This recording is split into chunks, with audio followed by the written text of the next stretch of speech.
자, 요한복음 15장 4절 5절, 요한복음 15장 4절 5절 우리 한 목소리로 같이 봉독합니다. 내 안에 거하라, 나도 너희 안에 거하리라. 가지가 포도나무에 붙어 있지 아니하면 스스로 열매 맺을 수 없음 같이 너희도 내 안에 있지 아니하면 그러하리라. 나는 포도나무요 너희는 가지라. 그가 내 안에 내가 그 안에 거하면 사람이 열매를 많이 맺나니 나를 떠나서 너희가 아무것도 할 수 없음이라. 아멘. 들어오실 때 출석도장 안 받으신 분들은 출석도장을 꼭 받으시기 바라고, 그리고 그래도 못 받으신 분은 나갈 때 부목사님에게 찍어달라고 하시고, 이제 9일 동안 신년 특별 새벽 기도회이니까 9일 동안 여러분의 기도 제목이 뭔가 기도 제목을 써봐야 정리가 됩니다. 내가 정말 올해 하나님께 뭘 기도하기를 원하는가, 마음에 내가 진정한 소원이 뭔가, 이런 부분을 9일 중에 최소한 한 번 정도는 기도 제목을 소원 예물을 담아서 하나님 앞에 정성껏 예물로 그것을 한번 표현해 보는 것도 믿음의 반응입니다. 여러분의 기도 제목을 정성껏 써서 하나님 앞에 예물을 올려드리는 것도 귀한 것이죠. 자, 오늘 말씀은 정말 제 인생에 제일 중요하게 생각하는 말씀, 여러분에게 정말 나누고 싶어서 다시 이 말씀 가지고 나왔고요. 이 말씀은 설교가 아니라 제 삶에는 육화가 된 삶으로 그렇게 육화가 된 말씀이고, 제가 어디 부흥회를 가도 이 말씀을 일부를 꼭 전하니까 여러분들이 정말 사랑하는 성도님들이 이 말씀이 여러분에게도 실제가 되는 말씀이 되었으면 좋겠다라는 바람으로 말씀 증거하고자 합니다. 요한복음 15장 말씀은요, 예수님의 마지막 그 십자가 못 박히기 전날 밤에 하신 말씀이라서 다락방에서 제자들 모아놓고 했다고 해서 다락방 강화라고 그렇게 부릅니다. 다락방 강화라고 부르는데, 그래서 마지막 돌아가시기 전에 하신 말씀이기 때문에 굉장히 제자들에게 들려주고 싶은 의미 있는 말씀을 하신 겁니다. 우리가 너무 익히 잘 알지만 예수님은 포도나무, 우리는 가지, 아버지는 농부라는 말씀이죠. 자, 그러면 저와 여러분을 뭐라고 하냐면 가지라고 한다는 거예요. 그럼 가지의 존재 목적을 분명히 밝히고 있습니다. 저와 여러분의 존재 목적은 2절에, 4절에, 5절에, 8절에, 16절에 가지가 존재하는 목적은 열매다, 이렇게 말합니다. 여러분을 평가할 때 성경이 어떻게 평가했냐면 열매로 나무를 안다. 여러분의 직분으로 아는 게 아니고, 신앙 연륜으로 아는 게 아니고, 그리고 여러분의 세상 지위로 아는 게 아니고, 여러분의 타고 다니는 차로 아는 게 아니고, 여러분이 사는 아파트로 아는 게 아니라, 하나님은 여러분을 보실 때 그가 살아오면서 맺은 열매로 나무를 안다. 열매를 보시겠다라고 하는 거죠. 지난 1년 지나오면서 내게는 어떤 열매가 있었는가 한번 여러분이 돌아보는 시간이 되어야 돼요. 왜 열매가 필요하냐면은 8절에 이렇게 말하죠. 너희가 열매를 많이 맺으면 내 아버지가 영광을 받을 것이고 너희가 내 제자가 되리라. 여러분이 열매 맺어야 하나님이 영광 받으신다는 거예요. 여러분이 열매를 맺어야 주님의 제자된 증거가 있다는 거예요. 너가 나를 택한 것이 아니오 내가 너를 택하여 세웠나니 이는 너희로 가서 열매 맺게 하려 함이라고 16절에 말씀하는데, 왜 주님이 택해 주셨냐? 열매 맺으라고 주님이 택해 주셨다라는 거죠. 그러니까 여러분이 올 한 해 기도하실 때 빠지지 말아야 될 기도 제목은 아버지 올해 열매 많이 맺게 해주옵소서. 아버지 올해 열매 많이 맺게 해달라는 이 기도를 여러분은 빠지면 안 되는 거죠. 그럼 뭐가 열매냐? 뭐가 열매냐? 첫 번째는 내적인 열매, 두 번째는 외적인 열매로 구분할 수 있겠죠. 내적인 열매는 뭐니 해도 성품의 변화죠. 예수님이 내 마음이 온유하고 겸손하다 하신 것처럼 내가 정말 예수 믿고 얼마나 주님의 성품을 닮았는가, 내 속에 온유한 마음이 있는가? 겸손한 마음이 있는가? 사랑의 마음이 있는가? 오래 참음의 마음이 있는가? 내게 긍휼의 마음이 있는가? 이 성품이 얼마나 주님을 닮아갔느냐의 열매고, 외적인 열매는 전도의 열매, 섬김의 열매라고 할 수 있죠. 천하보다 귀한 영혼 구원이 우리 주님이 제일 관심사인데, 내가 신앙생활 여정 가운데 전도의 열매가 얼마나 있는가, 그리고 내가 얼마나 섬김의 열매, 내가 구역식구 여러 가지 연약한 지체들을 얼마나 섬기고 이 플로잉 흘러보낸 삶을 살았는가, 열매로 그 사람을 안다, 이렇게 말씀하고 있다라는 것입니다. 여러분, 다시 말합니다. 우리의 정체성, 이 아이덴티티가 뭐냐? 가지, 이 프렌치 가지라는 거예요. 가지. 저와 여러분이 누구냐? 가지라고 말했다고 하는 것입니다. 그럼 가지가 뭐냐? 가지는 4절 5절에 이렇게 말씀해요. 스스로 너는 나를 떠나서 스스로 열매 맺을 수 없어. 스스로 열매 못 맺는 존재라는 거예요. 여러분은 가지기 때문에 스스로는 절대 열매 맺지 못하고, 나를 떠나서는 아무것도 할 수 없다. 여러분이 가지기 때문에 예수님 아닌 스스로는 아무것도 못하는 존재고, 주님을 떠나서는 아무 열매도 맺을 수 없는 가지라는 것을 우리가 알아야 됩니다. 그래서 우리 신앙생활에서 제일 건물, 써서는 안 되는 말이 뭐냐? 스스로라는 단어예요. 스스로. 우리는 스스로는 아무 열매, 가지가 여러분 어떻게 스스로 열매 맺겠어요? 포도나무에게 붙어 있어야 되지. 그래서 예수님조차도 요한복음 5장 30절에 나는 스스로 아무것도 할 수 없노라, 나는 듣는 대로 판단하노니, 나는 내 자의로 하지 않고 아버지의 원대로 하려 하노니 하면서, 예수님조차도 요한복음에 8번이나 나는 스스로 아무것도 할 수 없다 라고 말씀하셨다는 거죠. 만약에 여러분이 스스로 하면 어떻게 되냐면, 예수님으로 말미암아 하지 않고 성령으로 말미암아 하지 않고 스스로 하면, 누가복음 15장의 둘째 아들 당자가 아버지 떠나서 나 스스로 살고 싶다. 그러면 스스로 하는 삶의 결과는 당자의 삶을 살아요. 당자의 길을 가요. 여러분이 주님 아닌 정말 기도로 말미암지 않고 성령으로 말미암지 않고 스스로 살면, 그 길은 사사기의 전철을 밟아요. 그때 자기 소견에 옳은 대로 행했더라. 이스라엘에 왕이 없으므로 자기 소견에 옳은 대로 행하는 사사기는 350년 동안 암흑기를 지냈어요. 스스로 살면 인생에 허감이, 어둠이 다가오는 거예요. 자기 소견대로 살아버리기 때문에. 여러분, 스스로 살면 이사야 53장에 각기 제 갈 길로 갔거늘, 여러분은 스스로 살면 제 갈 길로 갑니다. 결국 그 길은 죄된 길이요, 예수님 십자가에 못 박는 길로 여러분은 가게 되어진다는 거죠. 우리는 가지기 때문에 스스로 살면 안 된다라고 말씀하고 있다라는 것입니다. 그럼 여러분이 가진데 앞으로 그럼 성령 충만 받고 능력 받으면 포도나무가 되느냐? 그건 아닙니다. 한 번 가지는 영원한 가지입니다. 여러분은 앞으로 열매를, 만 명의 열매가 맺히고 여러분을 통해서 엄청난 기적과 표적이 일어나도 여러분은 그때도 고백해야 될 게, 저는 가지입니다. 주님 떠나서 아무것도 아닌 가지입니다라고, 그때도 여러분은 가지라고 고백해야 됩니다. 여러분, 하나님이 요셉을 통해서 애굽이라는 그 에집트를 흥왕케 한 대단한 인물이 요셉인데도, 창세기 49장 22절에 아버지 야곱이 요셉을 위해서 축복 기도할 때 딱 이렇게 기도합니다. 요셉은 무성한 가지, 샘 곁에 심은 무성한 가지라. 가지가 담을 넘었도다. 그게 한 절인데요, 가지라는 단어를 3번이나 반복합니다.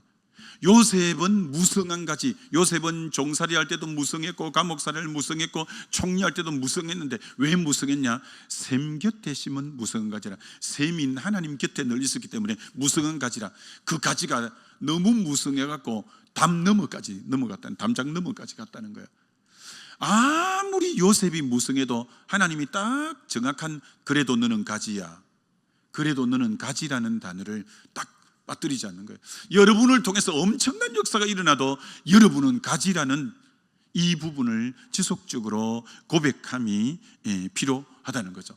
그렇죠. 사도 바울처럼 가는 곳마다 교회를 세우고 기적과 표적이 일어나도 사도 바울이 이렇게 말해요. 골로새서 1장 29절에 내 안에 능력으로 역사하시는 이에 역사하심을 따라 내가 힘을 다하여 수고했다. 내 안에 성령이 나를 통해 역사할 때 나는 반응한 거고 순종한 것에 불과하지 내가 주체가 아니다. 내 안에 능력으로 역사하시는 이에 역사하심을 따라 나는 순종한 것밖에 없다. 그래서 로마서 15장 18, 19절에 이렇게 말하잖아요. 그리스도께서 나로 말미암아 역사하신 것 외에는 나는 말하지 않겠다. 내 모든 열매는 그리스도께서 나로 말미암아 역사하신 것이지 내가 뭐 주체가 되어서 이것도 하고 저것도 한 거 아니다. 그리스도께서 나로 말미암아서 했다. 그래서 내 인생 맨 마지막에 고백해야 될 단어는 고린전서 15장 10절 나의 나됨은 하나님의 은혜입니다. 이거밖에 나는 고백할 게 없다. 나의 나됨이 하나님의 은혜지 나머지 그 무엇으로 내가 고백할 거 없다. 우리는 철저한 가지라는 거 여러분 잊으면 안 돼요. 자, 그럼 이제 본론으로 들어갑니다. 우리는 가지인데, 자, 가지의 존재 목적이 아까 열매라고 했습니다. 열매 맺는 비결을 5가지로 말씀할 건데 일부에 전해봤더니 한 가지밖에 못 전했어요. 그래서 날은 계속 있으니까 오늘 아마 한 가지만 전하게 될 거예요. 자, 그럼 열매 맺는 비결입니다. 올 한 해 여러분이 이제 출발인데 열매를 어떻게 하면 열매를 맺어야 인생 가치가 있죠. 첫 번째, 어떻게 열매를 맺냐? 열매 맺는 비결은 요한복음 15장인데 제일 많이 나오는 단어를 일컬어 키워드, 제일 중요하다고 키워드라고 해요. 요한복음 15장의 키워드가 뭐냐? 내 안에 거하라. 이게 요한복음 15장의 제일 중요한 키워드입니다. 열매 맺는 비결은 내 안에 거하라 라는 이 말씀이라는 거죠.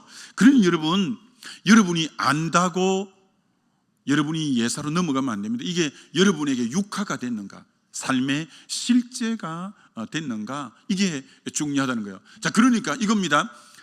여러분은 열매가 중요하지만 열매가 우선순위는 아니에요. 가지의 존재 목적이 열매지만 열매보다 더 중요한 것은 주님과의 관계라는 거예요. 관계. 다시 말합니다. 사역이 중요하지만 사역보다 더 중요한 것은 하나님 아버지와의 사귐이라는 거예요. 사역보다 중요한 게 사귐이고 열매보다 더 중요한 게 아버지와의 관계라는 거죠.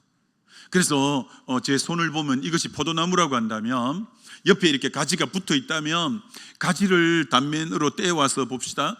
그럼 가지가 있는데 가지가 바깥에 열매를 맺는데 역설적으로 내가 너에게 원하는 것은 가지지만 네가 역점을 기울여야 될 것은 포도나무와 이 교제하는 관계인 안쪽에, 열매가 이쪽에 맺히지만 네 역점은 내 안에 가는 이 안쪽이 역점을 기울여야 될 영역이라는 거예요. 여러분, 이게 아주 단순한 진리인데 역설이라서 사람들이 많이 이렇게 못 살아요. 저는 한 13년 전부터 전국 교회를 다니면서 부흥회를 많이 했잖아요. 한 달에 한 번만 제가 부흥회를 늘 가고, 지난해는 부흥회를 다 취소하고 그랬는데, 하여튼 그랬는데요, 많은 교회 목회자 집회, 선교사 집회 많이 했지만 그분들이 오매불망 바라는 게 부흥이에요. 열매예요. 그렇게 목회자들이 부흥을 갈망하고 하는데 주님과의 교제, 주님 앞에 잠잠히 머무르는 주님과의 사귐에 역점을 기울이는 분들이 적다는 거예요. 그래서 제가 늘 이걸 어디 가도 강조하는 거죠. 열매를 진짜 원한다면 주님과의 관계, 주님과의 교제에 역점을 기울이는 게 필요하다. 그럼 무슨 말이냐? 예를 들어 보는 거죠.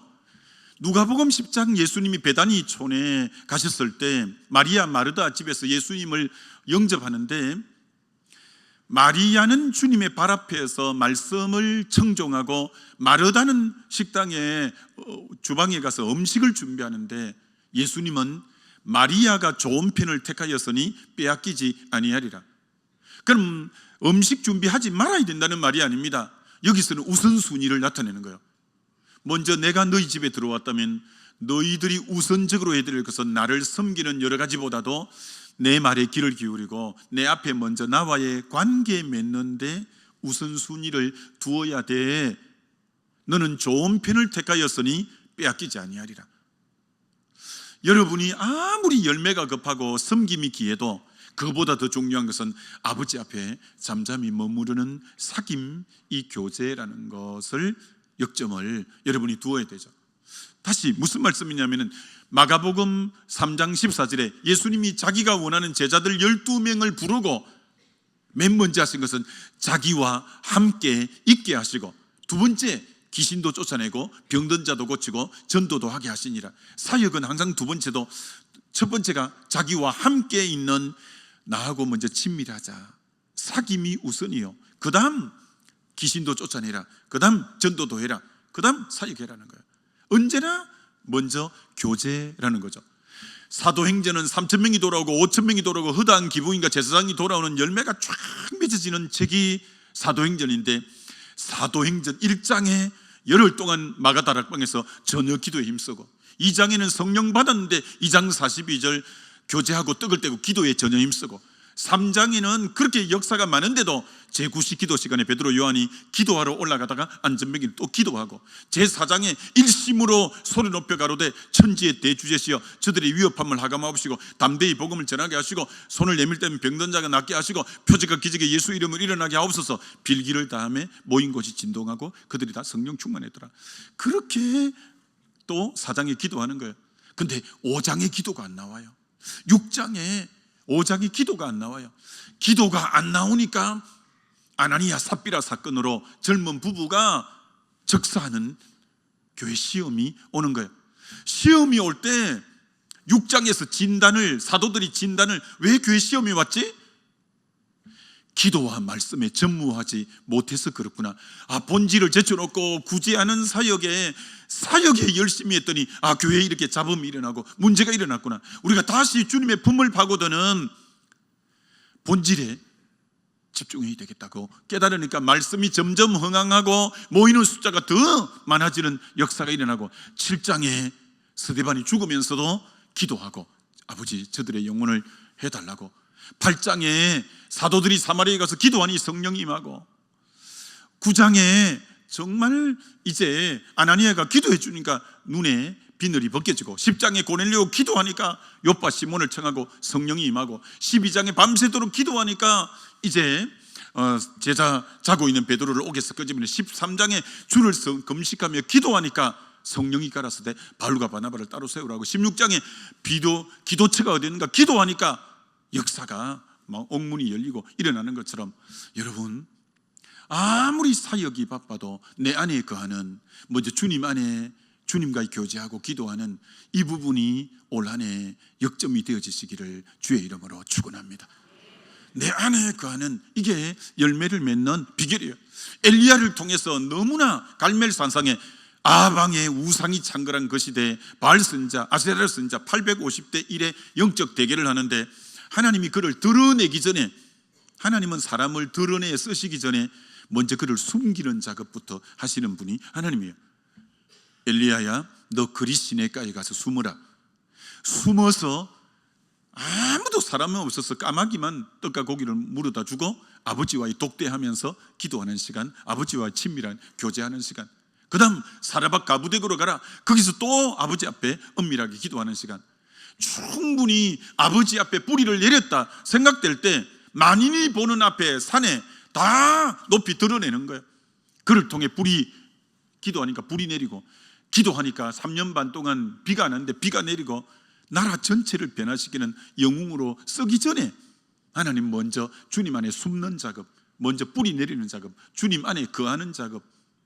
예수님도 하나님의 아들이지만 그렇게 많은 역사를 일으켰지만 예수님은 먼저 새벽 오히려 미명의 한적한 곳에 가서 기도하신 거예요. 언제나 아버지와의 교제, 내 안에 거하라, 이 부분에 역점을 기울여 가실 때 많은 열매를 맺는다는 거예요. 우리에게는 두 가지 삶이 있죠. 하나는 드러나는 삶, 하나는 숨은 삶이에요. 여러분이 드러나는 삶 너무 좋아하면 영혼이 바싹 마르기가 쉬워요. 올 한 해 먼저 주님 앞에 잠잠히 머무르면서 숨은 삶이 중요해요. 야, 저분은 어떻게 사역에 저렇게 열매가 많을까? 사람들은 드러나는 것만 보고 그렇게 말하거든요. 근데 그 사람의 이면을 살펴보면 얼마나 아버지 앞에서 말씀 앞에 씨름하고 기도하면서 아버지와의 깊은 교제에 몸부림쳐간 사람인가를 실제로 알게 되어지는 거죠. 그래서 저는 마치 좌우명처럼 빙산의 일각처럼 살자. 빙산이 드러나는 부분은 10분의 1밖에 안 되지만 수면 아래 10분의 9가 실제로 탁 숨어 있지만 그게 진짜 그 사람의 파워야, 능력이요. 아버지 앞에 잠잠히 늘 머무르고 말씀 앞에 머무르고, 그게 그 사람이 잠시 드러나 사역에도 열매가 많고 엄청난 파워가 있는 이유가 바로 숨은 삶을 잘 살게 된 거죠. 누가복음 13장에 포도원에 무화과 나무를 심었는데 3년이 돼도 열매가 없는 거예요. 아유, 땅만 버리겠다, 찍어버려야 되겠다. 그래서 가원지기가 주인님 1년만 참아주세요. 그럼 3년 기다리도 열매가 없는데 1년 참아준다고 무슨 열매가 있을까요? 비책이 있다는 거예요. 그럼 그 비책이 뭐냐? 제가 땅을 두루 파서 그름을 듬뿍 주고 그래도 1년 뒤에 열매가 없거들랑 찍어버리소서. 여러분, 이 가원지기 말을 잘 들어야 돼요. 열매는 저 위에 가지가 희물건하게 열매가 없는데 어디에 역점을 주겠다고 하느냐 하면 땅을 파고 뿌리 부분에 거름을 듬뿍 주는 뿌리에 역점을 기울이겠다는 거예요. 뿌리에 역점을 기울이겠다는 거예요. 이 무화과가 3년이 지나도 열매를 못 맺는 것은 뿌리가 약하기 때문에 그렇다는 거예요. 그 부분을 보강하고 그래도 안 되거들랑 찍어버리소서. 그 뿌리가 바로 주님 앞에 거하는, 주님 앞에 잠잠히 머무르는, 여러분 신앙생활은 첫째도 둘째도 하나님과의 관계라는 거예요. 모든 것을 그 관계 속에서 흘러나오는 것이 사실은 신앙생활이에요. 사실은 율법사에게 어느 계명이 제일 큽니까? 할 때 마음 다하고 뜻 다하고 하나님 사랑하라. 거기 마음 다하고 뜻 다하고 성품 다하고 목숨 다하고 다 올, 아니 100%를 다 해버리면 둘째는 이것이니 내 이웃을 내 몸같이 사랑하라는 것은 못 갖고 합니까? 이게 비밀이에요. 첫 번째 마음 다 쏟아야 돼요. 그러면 첫 번째 내가 하나님 사랑하는데 마음을 다 쏟았더니 성령이, 로마서 5장 5절, 하나님의 사랑이 성령으로 말미암아 내 마음에 부은 바가 되어서 내가 하나님께 온 마음 쏟았더니 하나님의 성령도, 하나님의 사랑이 성령으로 내 마음에 막 부어지는 거예요. 그래가지고는 이웃을 사랑할 부분이 생각나기 시작하는 거예요. 이런 거 너 섬겼으면 좋겠어. 너 교회 이런 사역했으면 좋겠어. 너 이 사람 돌봤으면 좋겠어. 그거는 마음을 다 하나님께 100% 쏟았을 때 주님이 주시는 마음을 따라 두 번째 이웃을 사랑하는 것은 하나님과의 관계에서 흘러나오는 열매에 불과한 거예요. 그래서 여러분이 역점 기울여야 될 것은 첫 번째 역점 기울이면 두 번째 거 할 것을 주님이 말씀하시는, 거기에 내가 반응하는 게 진정한 신앙 생활이라 이렇게 말하죠. 고로 하나님과의 사귐은 사역을 하기 위한 수단이 아니에요. 우리 무슨 사역 앞두고 기도합시다. 무슨 사역이 주고 기도는 하나의 양념처럼 치는 게 아니에요. 하나님과의 사귐이 신앙의 본질이에요. 하나님과의 친밀한 사귐이 본질이고, 그러다 보면 하나님이 사역거리를 하나씩 생각날 때 섬기고 또 섬기고 또 섬기는 게 사역이지, 사역을 먼저 정해놓고 저 사역을 이루기 위해서 우리가 먼저 기도합시다, 이건 사실은 순서가 틀린 거예요. 충분히 아버지와의 사귐이 자체가 목적이고, 그 가운데서 주님 마음 주실 때 우리 이것도 한번 섬겨볼까요? 이것도 한번 섬겨볼까요?